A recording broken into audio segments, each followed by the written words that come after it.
तो बेटा हम स्टार्ट करने वाले हैं आज का lecture, that is intra uterine devices. Intra uterine device. अगर हम इंट्रा यूट्राइन डिवाइसेस की बात करें तो हम इसे शॉर्ट में लिखते हैं आईयूडीज। और अक्सर देखा गया है कि नीट के एग्जाम में आईयूडी से क्वेश्चंस पूछता ही पूछता है, ओरल कंट्रासेप्टिव से क्वेश्चन पूछता है, आईयूडी से क्वेश्चन पूछता है। अब आईयूडीज क्या है? ये इंट्रा यूट्राइन डिवाइसेस हैं जो फीमेल रिप्रोडक्टिव ट्रैक्ट में, यूट्रस के अंदर इसे प्लेस किया जाता है ताकि प्रेगनेंसी को प्रिवेंट किया जाए। अब अलग अलग आईयूडीज हैं, अलग अलग क्लासिफिकेशन ग्रुप्स हैं और अलग अलग इनका मोड ऑफ एक्शन है। अगर इन आईयूडीज को अगर क्लासिफाई किया जाए तो first group is non medicated. याद रखिएगा, नॉन मेडिकेटेड। अगर दूसरे ग्रुप की बात करूं, copper releasing IUDs, and third one is hormone releasing IUDs. Hormone releasing IUDs, hormone releasing IUDs. ठीक है, copper releasing IUDs and hormone releasing IUDs. तो बेटा सबका अलग अलग मोड ऑफ एक्शन है, बट हर कैटेगरी को डिस्कस करने से पहले इनकी एग्जाम्पल देख लेते हैं। नॉन मेडिकेटेड में एग्जाम्पल है लिपिज़लूप। ठीक है, कॉपर रिलीजिंग में आता है एग्जाम्पल के तौर पर। ये एग्जाम्पल आपको याद रखनी है। Copper T, copper x, multi load 375। अगर बेटा हार्मोन रिलीजिंग की बात करें एग्जाम्पल के तौर पे, याद रखिएगा एलएनजी 20। ठीक है, देन प्रोजेस्टासर्ट। ठीक है, प्रोजेस्टिन, बेसिकली इसमें एक सिंथेटिक प्रोजेस्टेरोन होता है जिसे बोलते हैं प्रोजेस्टिन। बहुत खूबसूरत सी बातें जो मैं इसमें बताना चाहूंगा कि जो सर्विक्स होता है वो हॉस्टाइल बन जाता है, दुश्मन बन जाता है। मैं बताना चाहूंगा एक टर्म होती है दैट इज एंड्रोमीट्रियल कंपैक्शन। ये एंड्रोमीट्रियल कंपैक्शन क्या है ये भी मैं आपको बताना चाहूंगा। आज बहुत खूबसूरत सी दो बातें हैं, वो मैं इस लेक्चर के दौरान बताना चाहूंगा। हाँ, अगर आप स्कोर करना चाहते हैं, अगर आप नीट में टॉप करना चाहते हैं, तो इन खूबसूरत बातों के बारे में सुनना होगा, आपको पूरे लेक्चर में बनना होगा। अब बेटा स्टार्ट करते हैं with classification. Non medicated, copper releasing, hormone releasing. तो इनकी एग्जाम्पल्स हैं, एग्जाम्पल आपको पूछ सकता है। ज्यादा पॉसिबिलिटी है कि मैकेनिज्म ऑफ एक्शन या मोड ऑफ एक्शन से कोई क्वेश्चन आ सकता है, और उसके लिए हमें एक एक ग्रुप को डिटेल में समझना होगा। क्या यहां तक क्लियर है? क्या यहां तक क्लियर है?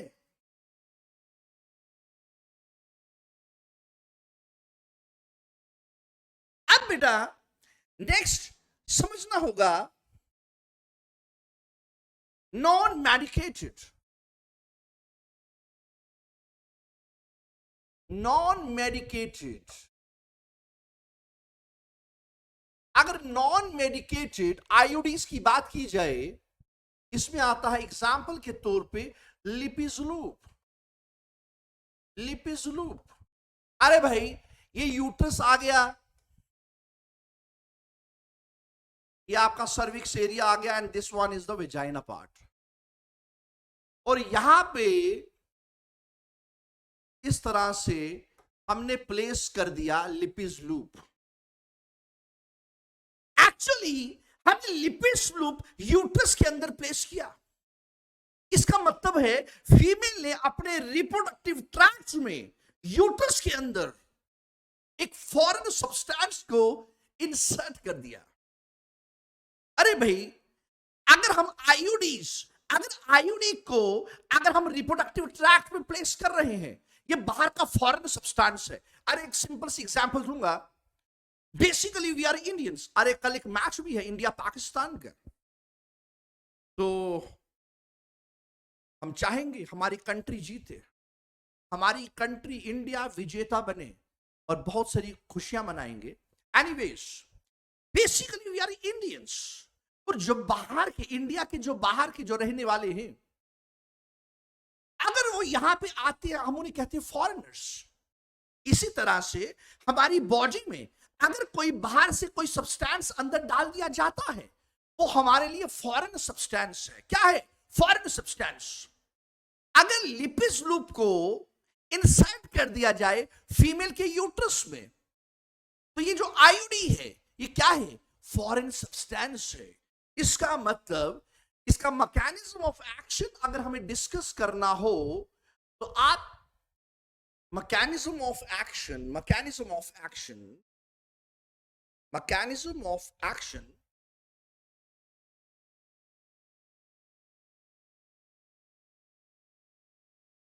तो मैकेनिज्म ऑफ एक्शन में हम सबसे पहले लिखेंगे बाबू, हम लिखेंगे कि फॉरेन सब्सटेंस इंसर्ट हुआ। अरे भाई, फॉरेन सब्सटेंस इंसर्ट हुआ। अरे फीमेल ने क्या किया? फीमेल ने फॉरेन सब्सटेंस आईयूडी को प्लेस किया। अगर मान लीजिए कोई हमारी कंट्री के अंदर अगर कोई एकदम घुसपैठ करता है, बॉर्डर से एंटर करेगा, अरे क्या हम चुप बैठेंगे क्या? अरे हमारा भी कोई रिएक्शन होगा। अब फॉरेन सब्सटेंस को ह्यूमन बॉडी के अंदर प्लेस कर दिया, हमारी बॉडी तो अपना कोई रोल तो प्ले करेंगी, हमारी बॉडी रिस्पॉन्स तो शो करेंगी, हमारी बॉडी का इम्यून सिस्टम एक्टिवेट होगा। इसका मतलब फॉरेन सब्सटेंस इंसर्ट करने से इंड्यूस होगा इम्यून रिस्पॉन्स, हमारी इम्यूनिटी एक्टिवेट हो जाएगी। तो हम कहेंगे फॉरेन सब्सटेंस इंसर्ट करने से इंड्यूस होगा इम्यून रिस्पॉन्स। हमारा, इसका मतलब हो गया हमारा इम्यून सिस्टम एक्टिवेट हो जाएगा और इसका जवाब देगा। अब इसका जवाब कैसे देगा बेटा? बहुत सारे WBCs एक्यूमुलेट होना शुरू हो जाएंगे, इकट्ठे होना शुरू हो जाएंगे। अरे भाई, फॉरेन सब्सटेंस तुम आ चुके हो और इम्यूनिटी एक्टिवेट हो चुकी है उसके अगेंस्ट, और बहुत सारे WBCs इकट्ठा होना शुरू हो जाएंगे। WBCs एक्यूमुलेट होंगे। इस तरह से देखिए, WBCs एक्यूमुलेट होंगे, WBCs एक्यूमुलेट होंगे, WBCs एक्यूमुलेट होंगे। ये देखिए, WBCs एक्यूमुलेट होना शुरू हो गए हैं, WBCs एक्यूमुलेट होना शुरू हो गए हैं, WBCs एक्यूमुलेट होना शुरू हो गए हैं। अब ये WBCs क्या करेंगे? देखिए, यहां से स्पर्म एंटर हो रहे थे, यहां से स्पर्म एंटर हो रहे थे, यहां से स्पर्म एंटर हो रहे थे। यही WBCs इन स्पर्म्स को खा जाएंगे, मतलब उसकी फैगोसाइटोसिस हो जाएगी। क्या हो जाएगी? फैगोसाइटोसिस, मतलब इसे स्वेलो कर लेंगे, खा जाएंगे।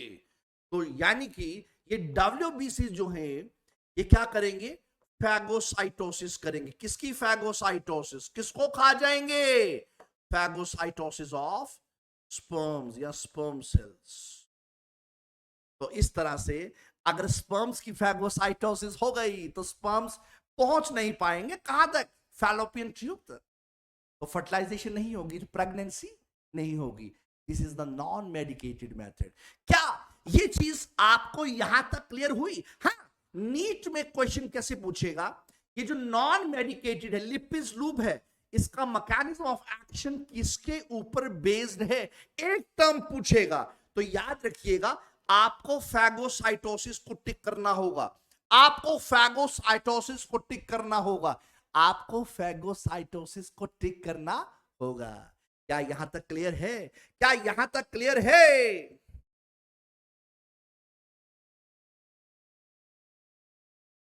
एक बच्चे ने पूछा कि एक्यूमुलेशन का क्या मतलब होता है? एक्यूमुलेशन मींस इकट्ठे हो जाना।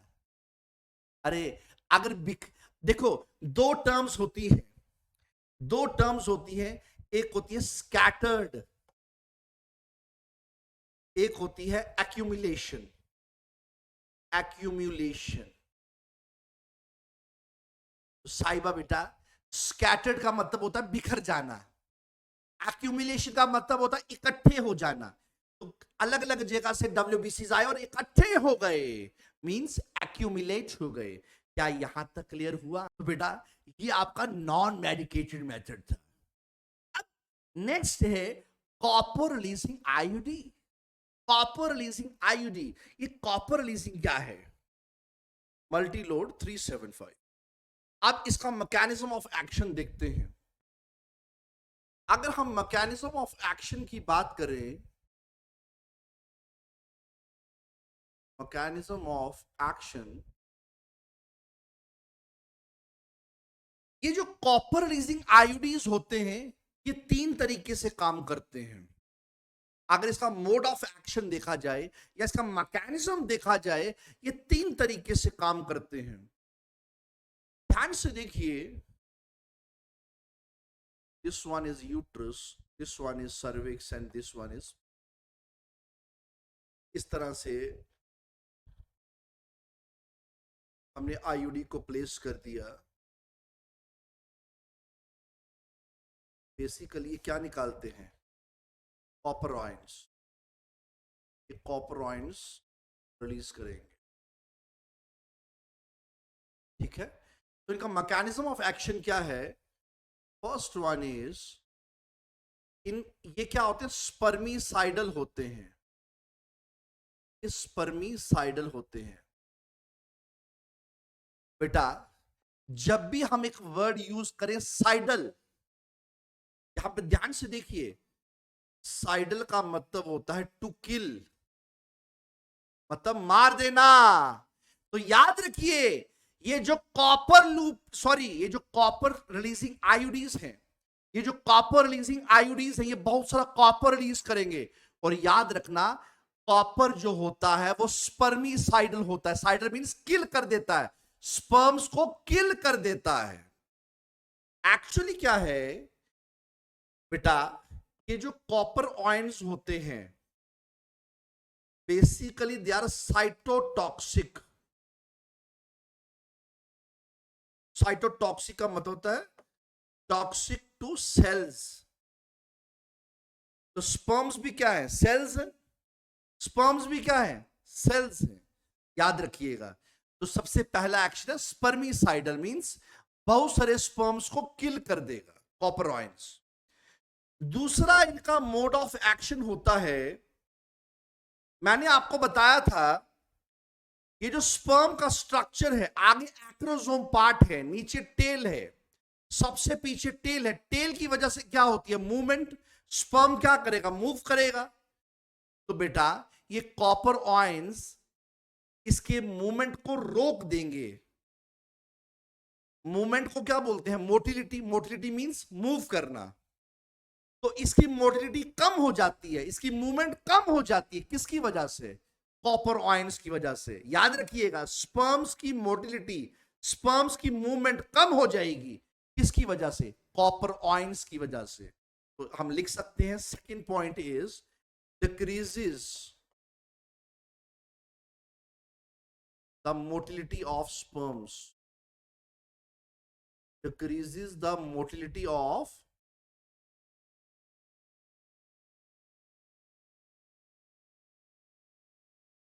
बेटा आगे चलने से पहले मैं आपसे एक चीज डिस्कस करना चाहूंगा।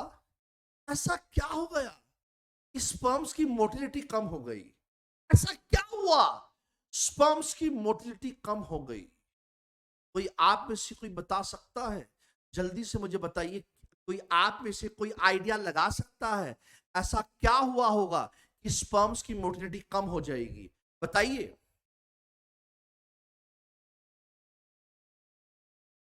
जल्दी से बताइए। कोई कमेंट करके बता सकता है? एक लाइन में बताना है।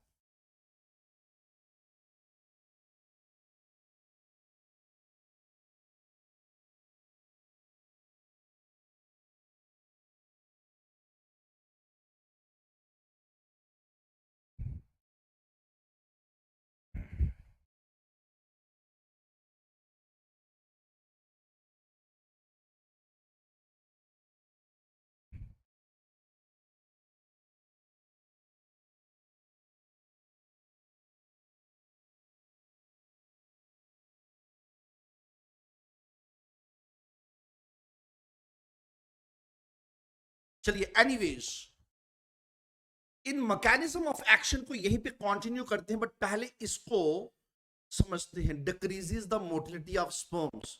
स्पर्म्स की मोटिलिटी किस तरह से कम होती है? कॉपर आयंस ऐसा क्या करते हैं? ध्यान से सुनिए।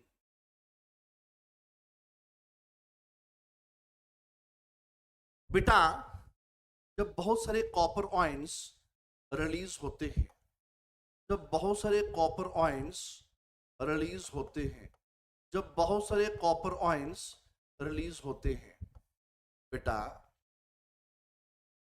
जब भी हम कोई फॉरेन सब्सटेंस या कोई डिवाइस अपने अंदर प्लेस करते हैं, हमारी बॉडी एक रिस्पॉन्स शो करती है। वो रिस्पॉन्स एलर्जिक भी हो सकता है, एलर्जी की फॉर्म में। वो रिस्पॉन्स इन्फ्लामेशन की फॉर्म में भी क्या हो सकता है? प्रोड्यूस हो सकता है।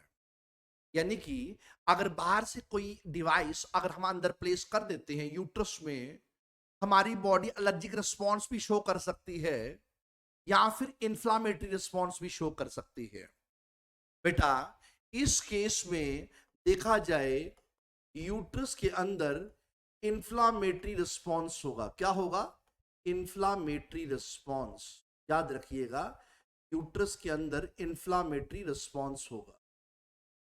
बेटा, देखा जाए, ये जो कॉपर आयंस हैं, ये स्पर्म्स का जीना हराम कर देंगे। अरे, स्पर्म्स को जीने के लिए क्या चाहिए? मेटाबॉलिक प्रोसेस चाहिए। स्पर्म्स को अगर सरवाइव करना है, स्पर्म्स को अगर सरवाइव करना है, उसे अपना मेटाबॉलिक प्रोसेस मेंटेन करना होगा। अपना मेटाबॉलिक प्रोसेस मेंटेन करना होगा। ठीक है? उसे अपना ऑक्सीडेटिव फंक्शंस, ऑक्सीडेटिव फंक्शंस क्या होते हैं? वो फंक्शन जो ऑक्सीजन की प्रेजेंस में होते हैं। बेटा, अगर स्पर्म को सरवाइव करना है, उसे अपने मेटाबॉलिक प्रोसेस और ऑक्सीडेटिव फंक्शंस को क्या करना होगा? मेंटेन करना होगा। बट ये जो कॉपर आयंस हैं, ये इन प्रोसेस और फंक्शंस को क्या करेंगे? इंटरप्ट करेंगे। इंटरप्ट मींस इसे डिस्टर्ब कर देंगे। कौन करेगा? Copper ions. कॉपर आयंस क्या कर देंगे? डिस्टर्ब कर देंगे, इंटरप्ट कर देंगे। अगर स्पर्म्स का मेटाबॉलिक प्रोसेस हिल गया, डिस्टर्ब हो गया, इसके ऑक्सीडेटिव फंक्शन डिस्टर्ब हो गए, अरे भाई, स्पर्म अच्छी तरह सरवाइव नहीं कर पाएगा।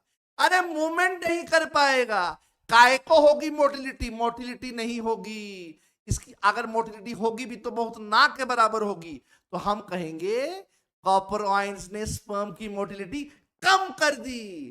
तो अभी इसका मतलब हम इस चीज को जस्टिफाई करते हैं कि जो कॉपर आयंस है वो डिक्रीज करते हैं, कम कर देते हैं मोटिलिटी ऑफ स्पर्म्स। क्या ये पॉइंट क्लियर हुआ? अब थर्ड पॉइंट है, इसका थर्ड मोड ऑफ एक्शन। ये जो कॉपर आयंस है ना, मैंने आपको बताया था स्पर्म की टिप में एक्रोसोम होता है। एक्रोसोम, जिसके अंदर नंबर ऑफ एंजाइम्स होंगे, जिसे कहेंगे एक्रोसोमल एंजाइम्स। और यही एक्रोसोमल एंजाइम्स की वजह से स्पर्म फोड़ देता है किसको? ओवम को। यानी कि एक्रोसोमल रिएक्शन होगी। बेटा, ये कॉपर आयंस एक्रोसोमल रिएक्शन नहीं होने देते, प्रिवेंट करते हैं। नहीं होने देंगे, एक्रोसोमल रिएक्शन। ठीक है, तो हम कह सकते हैं कि कॉपर आयन क्या करते हैं, it prevents acrosomal reaction, prevents acrosomal reaction. तो बेटा अगर एक्रोसोमल रिएक्शन नहीं होगी, इसका मतलब डिक्रीज हो जाएगी, कम हो जाएगी, डिक्रीजेस द fertilizing capacity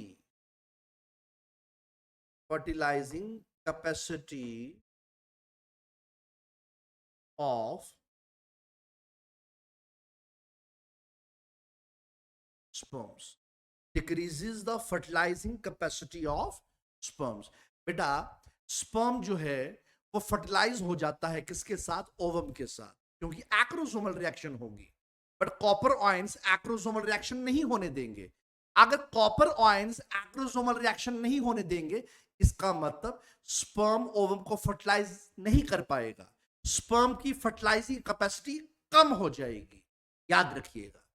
अब आपको ये पॉइंट्स क्लियर हैं? अब जल्दी से सुनिए, अगर कंक्लूड करूं, नॉन मेडिकेटेड में फैगोसाइटोसिस याद रखना। अगर कॉपर रिलीजिंग की बात करें तो ये 3 पॉइंट्स याद रखना। वन इज स्पर्मिसाइडल, कॉपर क्या है, स्पर्मिसाइडल। दूसरा, स्पर्म की मोटिलिटी को कम कर देंगे। तीसरा, ये फर्टिलाइजिंग कैपेसिटी कम कर देते हैं कॉपर आयंस। किसकी? कॉपर आयंस स्पर्म्स की फर्टिलाइजिंग कैपेसिटी कम कर देंगे। क्यों? क्योंकि एक्रोसोमल रिएक्शन नहीं होने देते। कॉपर आयंस एक्रोसोमल रिएक्शन नहीं होने देंगे, कॉपर आयंस एक्रोसोमल रिएक्शन नहीं होने देंगे। इस वजह से जो फर्टिलाइजिंग कैपेसिटी है स्पर्म्स की वो कम हो जाती है। यहां तक क्लियर है? अगर यहां तक क्लियर है तो हम फिर लास्ट क्लासिफिकेशन डिस्कस करेंगे, हार्मोन रिलीजिंग, जो बहुत ही इंपॉर्टेंट है। जल्दी से बताइए, क्या यहां तक क्लियर है? आगे बढ़ते हैं। अब अगला जो क्लासिफाइड ग्रुप है that is hormone releasing IUDs. क्या हम आगे चल सकते हैं?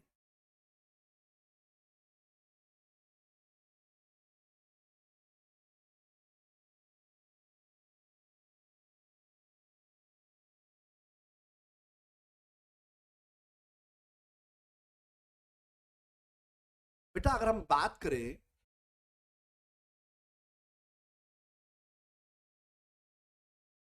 हार्मोन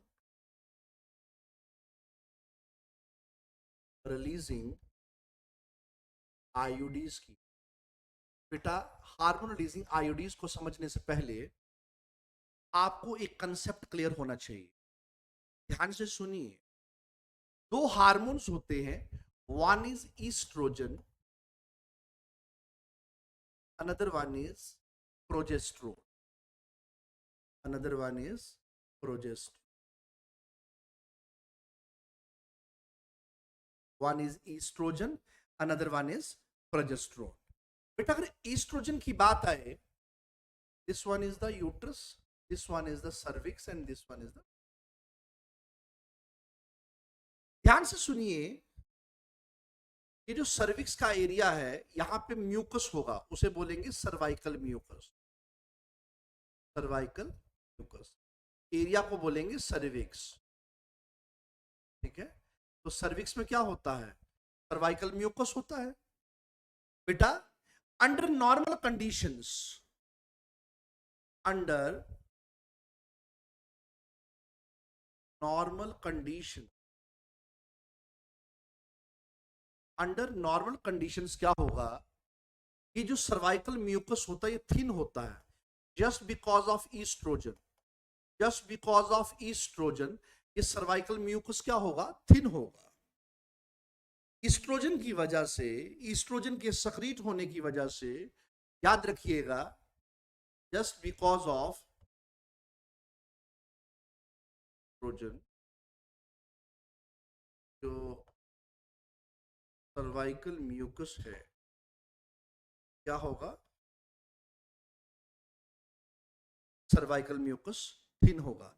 अगर मान लीजिए सर्वाइकल म्यूकस थिन है, यहां से किसकी एंट्री हो रही है, स्पर्म्स की, यहां से स्पर्म्स की एंट्री हो रही है। तो याद रखिए अगर सर्वाइकल म्यूकस थिन होगा तो जो स्पर्म्स हैं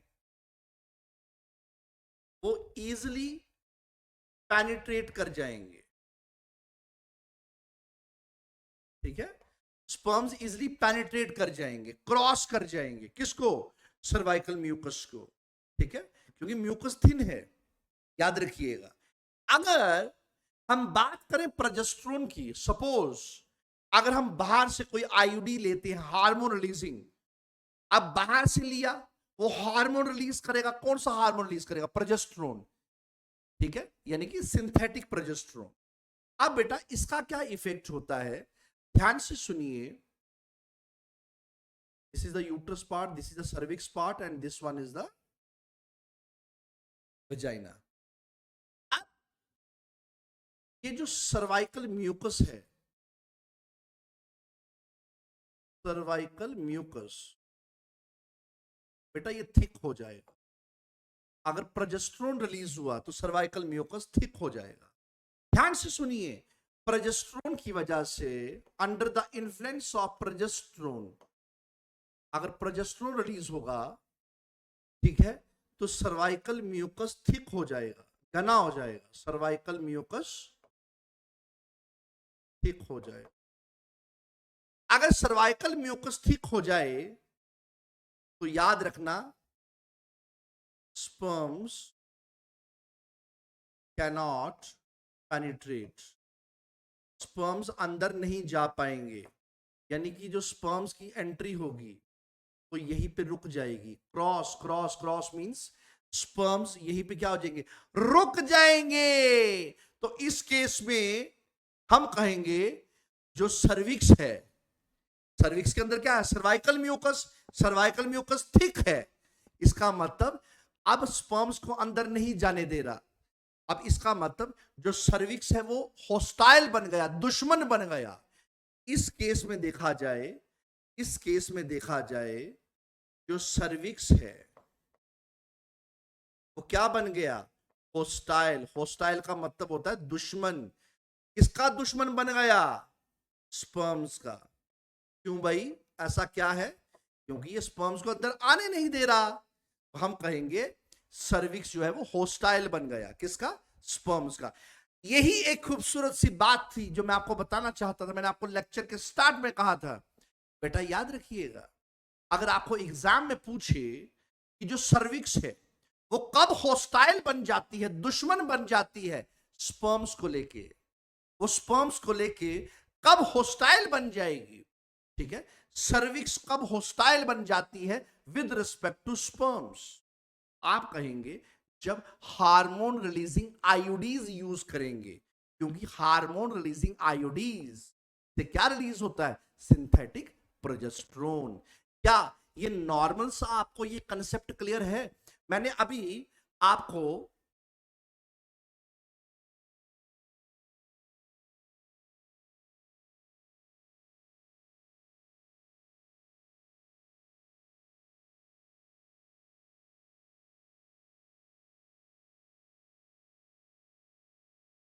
मैंने बेसिकली अभी आपको एक नॉर्मल सा कंसेप्ट दिया आपको, ठीक है।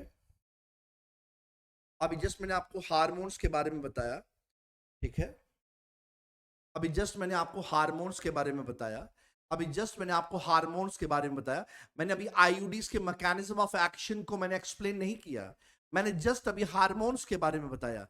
ईस्ट्रोजन का क्या कंसेप्ट है, प्रोजेस्टेरोन का क्या कंसेप्ट है। क्या यहां तक क्लियर है? क्या यहां तक क्लियर है? मुझे जल्दी से बताइए।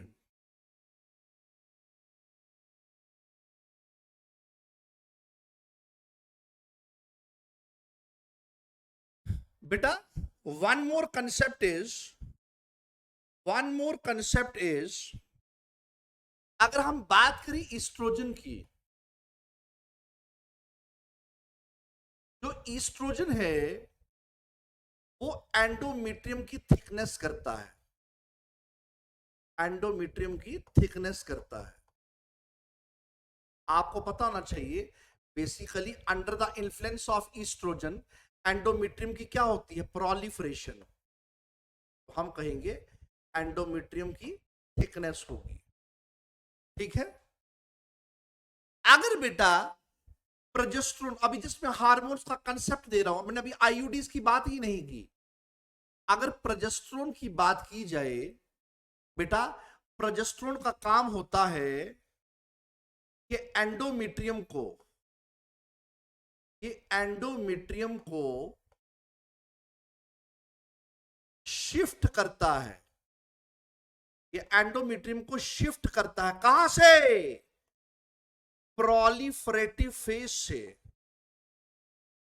ये प्रोलिफरेटिव फेज से शिफ्ट कर देगा सेक्रेटरी फेज में।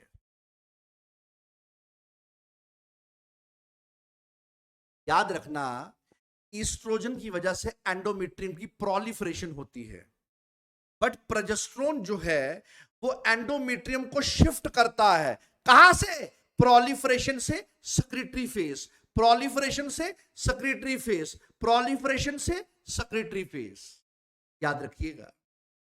और बेटा इस केस में जो प्रोजेस्टेरोन है वो एंडोमेट्रियम की क्या करता है? स्लाइट थिनिंग, यानी कि स्लाइट रिडक्शन,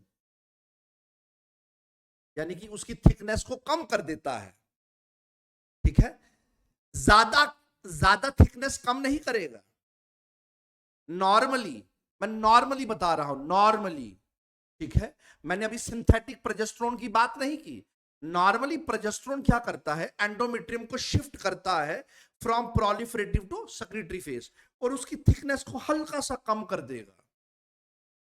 जब उसकी थिकनेस को हल्का सा कम करेगा, इसे कहेंगे एंडोमेट्रियल कंपैक्शन, एंडोमेट्रियल कंपैक्शन कहेंगे। तो याद रखना, इसी वजह से क्या होती है? इम्प्लांटेशन होती है, इसी वजह से इम्प्लांटेशन होती है। बट अगर आईयूडीज प्लेस हो गए, अब आईयूडीज का काम होता है बहुत ज्यादा प्रोजेस्टेरोन रिलीज करना, बहुत ज्यादा प्रोजेस्टेरोन रिलीज करना। ठीक है, आपने वो गाना सुना होगा, ठीक है, प्यार भी करो मगर हद से ज्यादा ना करो, हद से भी ज्यादा तुम किसी से प्यार नहीं। तो हद से भी ज्यादा तुम कभी प्रोजेस्टेरोन रिलीज नहीं करना। अगर हद से भी ज्यादा प्रोजेस्टेरोन रिलीज हो गया तो याद रखिएगा, यहां पे स्लाइड थिनिंग नहीं होगी, यहां एंडोमेट्रियम की ज्यादा से ज्यादा थिनिंग होगी, बहुत ज्यादा कंपैक्शन हो जाएगी। तो मान लीजिए अगर एंडोमेट्रियम यहां पे थिक है, देखिए ये यूट्रस है, ये यूट्रस की लाइनिंग देखो, यहां पे क्या है? यहां पे एंडोमेट्रियम क्या है? थिक है। ठीक है, किस केस में? ईस्ट्रोजन के केस में। अब यहां पे देख लीजिए, यहां जो एंडोमेट्रियम है इस तरह से देखिए, ये यूट्रस है, ये यूट्रस की वॉल है, ये देखिए।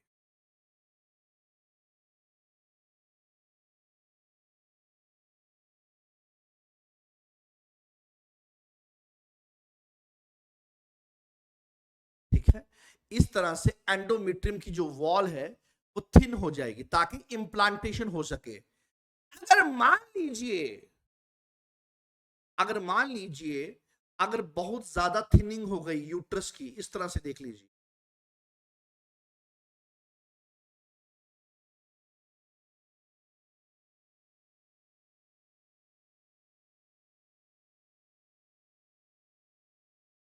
ठीक है, अगर एंडोमेट्रियल वॉल बहुत ज्यादा थिन हो गई फिर इंप्लांटेशन हो ही नहीं पाएगी। तो याद रखिएगा, नो इंप्लांटेशन, नो इंप्लांटेशन अगर सिंथेटिक प्रोजेस्टेरोन को यूज किया जाए, यानी कि अगर आईयूडीज को, ठीक है, अगर आईयूडीज को यूज किया जाए, ठीक है, वहां से प्रोजेस्टेरोन निकलता है, प्रोजेस्टेरोन बहुत ज्यादा थिनिंग कर देगा, ठीक है, एंडोमेट्रियम की, तो बेटा उस केस में इंप्लांटेशन नहीं हो पाएगी। अगर मैं इन्हीं ईस्ट्रोजन और प्रोजेस्टेरोन के हार्मोन्स का कंसेप्ट, मैंने अभी आईयूडीज को डिस्कस नहीं किया, मैं जस्ट अभी बता रहा हूं ईस्ट्रोजन और प्रोजेस्टेरोन, इनका सर्वाइकल म्यूकस पे क्या इफेक्ट है, इनका एंडोमेट्रियम पे क्या इफेक्ट है। अगर मैं बेटा प्रोजेस्टेरोन को कंक्लूड करूं, अगर मैं प्रोजेस्टेरोन को कंक्लूड करूं तो बेटा, अगर मैं प्रोजेस्टेरोन को कंक्लूड करूं बेटा, प्रोजेस्टेरोन थिकनिंग करता है और प्रोजेस्टेरोन थिनिंग भी करेगा। ठीक है, थिकनिंग किसकी करता है? सर्वाइकल म्यूकस की। थिकनिंग करता है सर्वाइकल म्यूकस की। ठीक है, और इसी वजह से स्पर्म्स पेनिट्रेट नहीं होते, स्पर्म्स पेनिट्रेट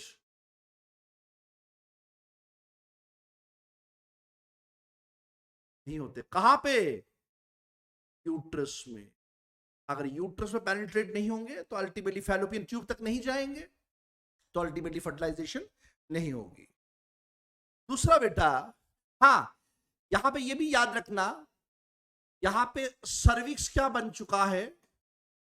सर्विक्स होस्टाइल बन चुका है विद रिस्पेक्ट टू स्पर्म्स। दूसरा कंसेप्ट मैंने दिया, जो प्रोजेस्टेरोन थिनिंग करता है, किसकी करता है? किसकी करता है बताइए?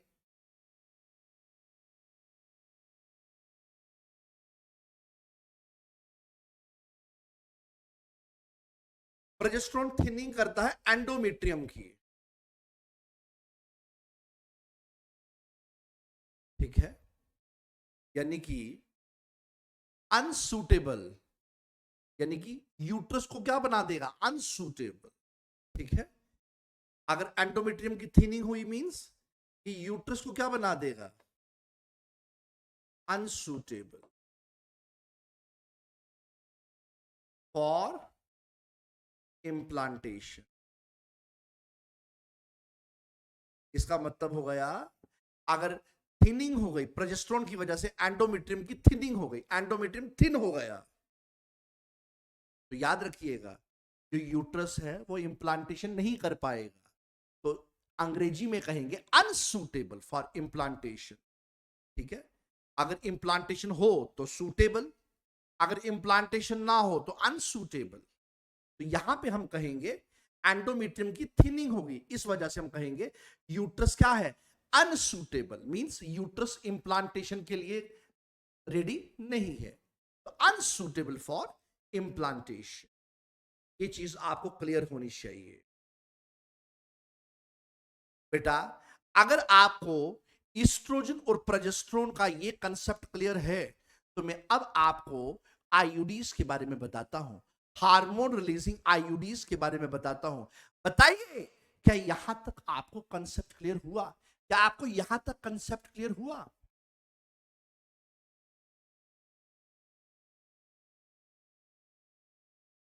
बेटा, अब अगर हार्मोन्स क्लियर हैं, आपको ईस्ट्रोजन और प्रोजेस्टेरोन के बारे में क्लियर है, हम देखते हैं अब ये आईयूडीज, ये हार्मोन रिलीजिंग आईयूडीज का कंसेप्ट क्या है।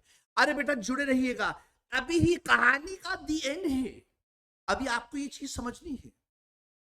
ठीक है, जुड़े रहिएगा, जुड़े रहिएगा, जुड़े रहिएगा, ध्यान से सुनिए। Hormone releasing IUDs, hormones releasing IUDs, अब ध्यान से सुनिएगा। देखिए, हार्मोन का मतलब हम ईस्ट्रोजन और प्रोजेस्टेरोन के बारे में जानेंगे। अगर नॉर्मल कंडीशन होगी तो बात ईस्ट्रोजन की होगी, अगर आयोडीन की बात होगी तो बात प्रोजेस्टेरोन की होगी, मगर सिंथेटिक प्रोजेस्टेरोन। और जब भी हार्मोन्स की बात होती है, चाहे ईस्ट्रोजन चाहे प्रोजेस्टेरोन, आपको दो कंसेप्ट से क्वेश्चन आ सकता है, नीट में पूछ सकता है। अरे बताइए, ईस्ट्रोजन और progesterone with respect to cervical mucus, estrogen and progesterone with respect to endometrium. अरे यहीं से आपको स्टेटमेंट वाला क्वेश्चन आएगा, यहीं से आपको मैच द कॉलम वाला क्वेश्चन आएगा। अगर ये कंसेप्ट क्लियर होगा तो आप बहुत जल्दी से आप क्वेश्चन को क्रैक कर सकते हैं। याद रखिएगा, मैंने आपको दो चीजें बताई, बहुत खूबसूरत सी आज दो बातें बताई। सर्विक्स कब होस्टाइल बनता है, एंडोमेट्रियम की कब कंपैक्शन होती है, ये चीजें याद रखिएगा। सर्विक्स कब होस्टाइल बनेगा ये आपको पता होना चाहिए। ये आप होमवर्क लिख दीजिए, अरे होमवर्क लिख दीजिए जल्दी से, अपनी कॉपी पे साइड पे होमवर्क लिख दीजिए। सर्विक्स कब होस्टाइल बनेगा, अरे लिख दीजिए बाबू, लिख दीजिए सर्विक्स कब होस्टाइल बनेगा। ठीक है। और दूसरा क्वेश्चन, एंडोमेट्रियल कंपैक्शन क्या होगी, एंडोमेट्रियल कंपैक्शन क्या होगी। बाबू ये क्वेश्चन कल करके लाइएगा, ठीक है।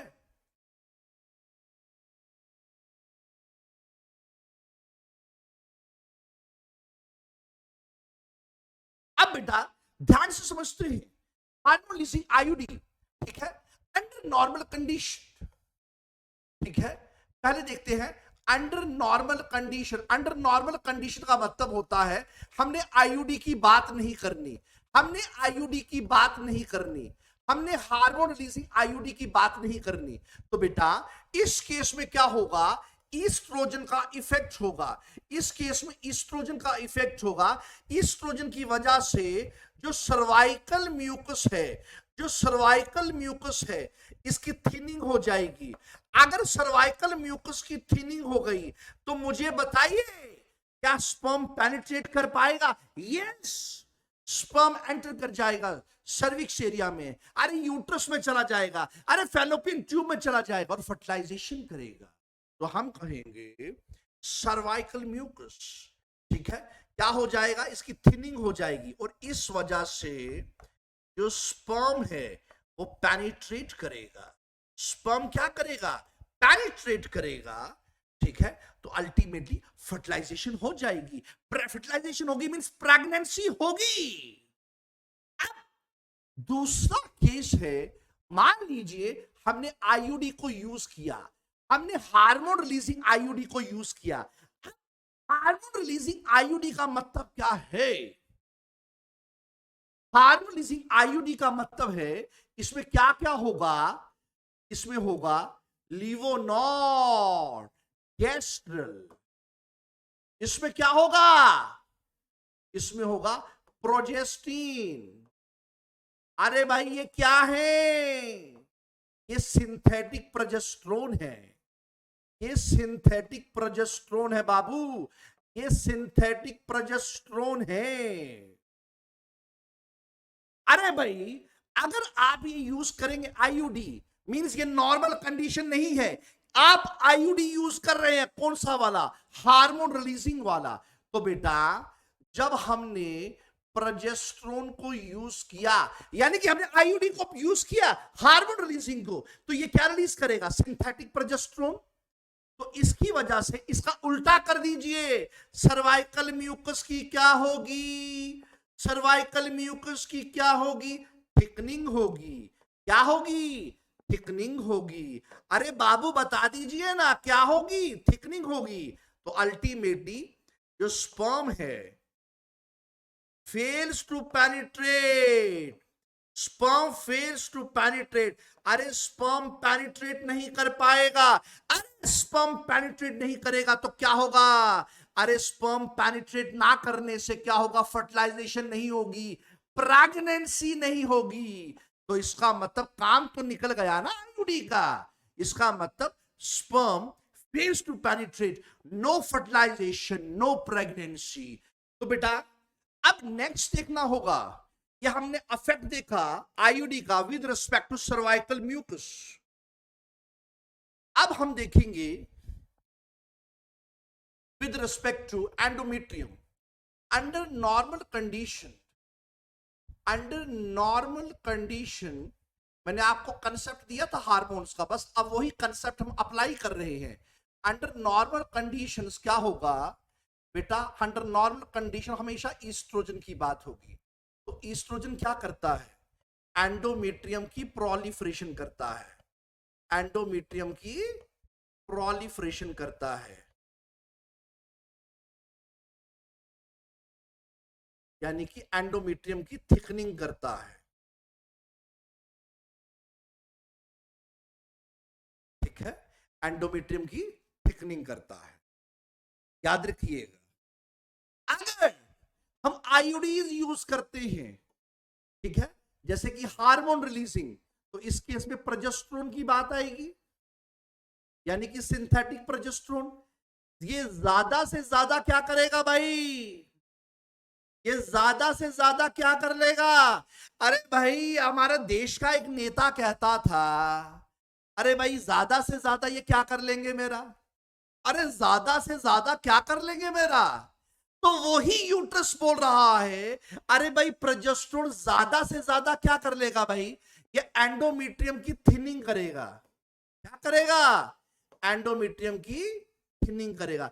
इतनी ज्यादा थिनिंग करेगा कि ये प्रिवेंट करेगा, प्रिवेंट्स इम्प्लांटेशन, प्रिवेंट्स इम्प्लांटेशन। जब इम्प्लांटेशन को ये प्रिवेंट करेगा, तो याद रखिएगा, no fertilization, no pregnancy, no implantation. No implantation means no pregnancy, in short. ठीक है, तो बेटा ये आपका क्लियर हुआ, हार्मोन रिलीजिंग आईयूडी। तो मुझे लगता है आपको ये चीजें क्लियर हो चुकी हैं। अगर अब मैं कंक्लूड करूं, IUDs means intra uterine devices. ये वो डिवाइसेस हैं जो फीमेल रिप्रोडक्टिव ट्रैक्ट में, यूट्रस के अंदर इसे प्लेस कर दिया जाता है, ताकि हम प्रेगनेंसी को प्रिवेंट कर सके, फर्टिलाइजेशन को रोक सके। बेटा इसकी 3 कैटेगरीज है, non medicated, copper releasing and hormone releasing. अगर नॉन मेडिकेटेड की बात आए, ये फैगोसाइटोसिस के ऊपर सारा इसका मैकेनिज्म बेस्ड है। अगर बेटा अगर बात करें कॉपर रिलीजिंग की, इसके 3 मोड ऑफ एक्शन है। 1 spermicidal, second is motility of sperms को कम कर देना, तीसरा स्पर्म्स की फर्टिलाइजिंग कैपेसिटी को कम कर देना। और बेटा अगर हम बात करें हार्मोन रिलीजिंग की, तो बेटा यहां पे सिंथेटिक प्रोजेस्टेरोन की बात होगी। अगर सिंथेटिक प्रोजेस्टेरोन की बात होगी, तो याद रखिएगा इसका इफेक्ट सर्वाइकल म्यूकस पे भी होगा, इसका इफेक्ट एंडोमेट्रियम पे भी होगा। अगर इसका इफेक्ट सर्वाइकल म्यूकस पे होगा, तो ये सर्वाइकल म्यूकस की थिकनिंग करेगा, स्पर्म अंदर पेनिट्रेट नहीं कर पाएगा। अगर स्पर्म अंदर पेनिट्रेट नहीं कर पाएगा, इसका मतलब स्पर्म ट्रैप हो जाएंगे, और इसकी वजह से फर्टिलाइजेशन नहीं होगी, प्रेगनेंसी नहीं होगी।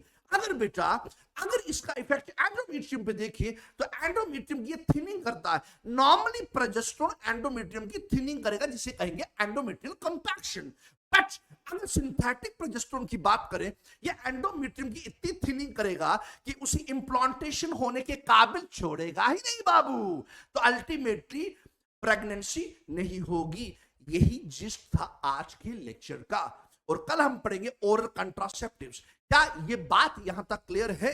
अब कोई भी अगर क्वेश्चन आपको आता है, तो आप इसे क्रैक कर सकते हैं, आप इसे क्रैक कर सकते हैं। बताइए क्या आज का लेक्चर आपको कैसा लगा? आपको आज का लेक्चर कैसा लगा? तो जल्दी से बताइए मेरे को, जल्दी से बताइए आज का लेक्चर कैसा लगा। कोई डाउट है, कोई क्वेश्चन है, तो आप पूछ सकते हैं।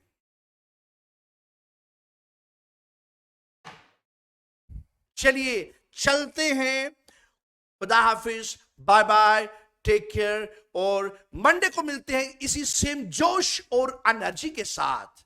तब तक के लिए खुदा हाफिज।